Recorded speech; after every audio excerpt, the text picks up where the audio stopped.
Family dinners were always noisy, messy affairs. The clinking of silverware against plates, overlapping conversations, and laughter that carried long after dessert. It was supposed to be a safe space, a place of warmth. But on that evening, one sentence changed everything. "Stop acting like you own me. You don't get a say in where I go or who I'm with." The words rolled off her tongue with sharpness that cut straight through me.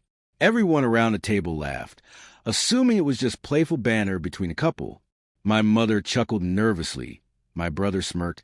Her friends leaned in with amusement. They thought it was harmless, a joke meant to tease me.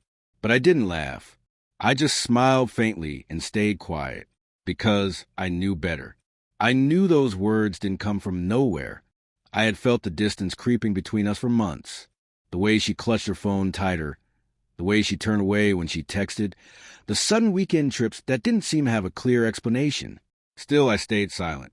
Silence, I've learned, often reveals more than confrontation ever does. She claimed she needed space, that she was spending the weekend with friends, a getaway to clear her head. I nodded, pretending to believe her. I didn't press, didn't demand details.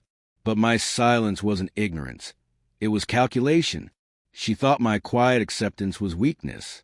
She thought my smile meant I was blind. She was wrong. I already knew where she was going. Her weekend away was with someone she once swore meant nothing. Her ex-lover. The man who lingered like a shadow in our relationship. The one she assured me was just a chapter closed. But chapters don't close when you keep rereading them in secret. I had seen the messages, the late-night notifications, the way her body tensed whenever his name came up. And now, I had the confirmation I dreaded but expected. She thought she was clever. She thought I'd never find out. But lies always have a way of unraveling, especially when you underestimate the one being lied to. When she left that Friday, suitcase in hand, she kissed my cheek and whispered, "Don't wait up." I watched her walk away, every step pulling her further from the life we had built together. I didn't stop her.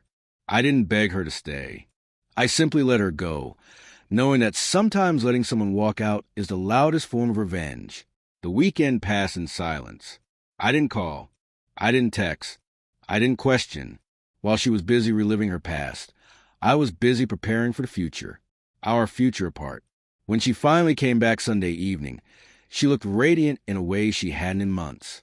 Her hair was tousled, her cheeks flushed, her eyes sparkling with the afterglow of being wanted. She carried herself with the confidence of someone who thought they had gotten away with it.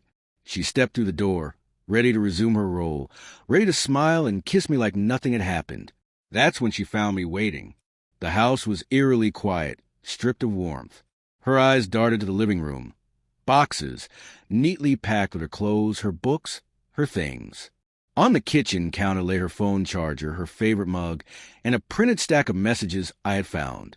Her conversations with him, every word she thought I would never see, laid out in black and white. She froze, the color draining from her face. What is this?" she stammered, her voice trembling. I didn't raise my voice.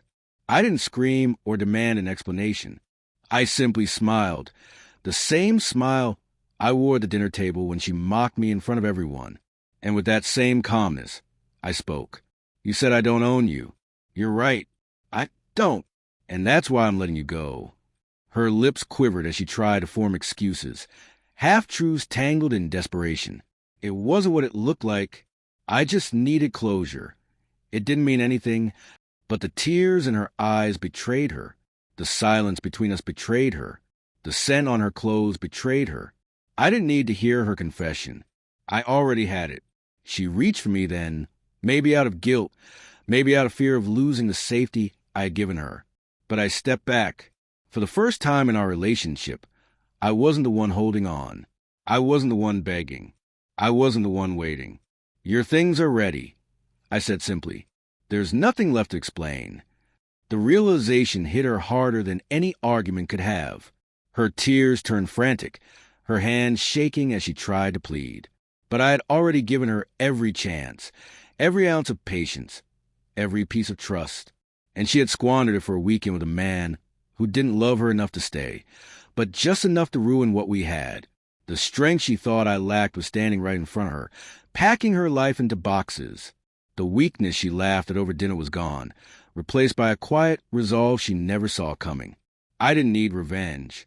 I didn't need to humiliate her in front of family, or scream her betrayal into the world. My silence was my power. My calmness was my revenge. Because nothing unsettles a guilty heart more than the realization that you don't care anymore. She left that night, her sobs fading into the darkness. I watched from the window as she drove away, her car disappearing into the streetlights. The same woman who mocked me, who underestimated me, was gone. And I, left standing in the quiet, felt lighter than I had in months.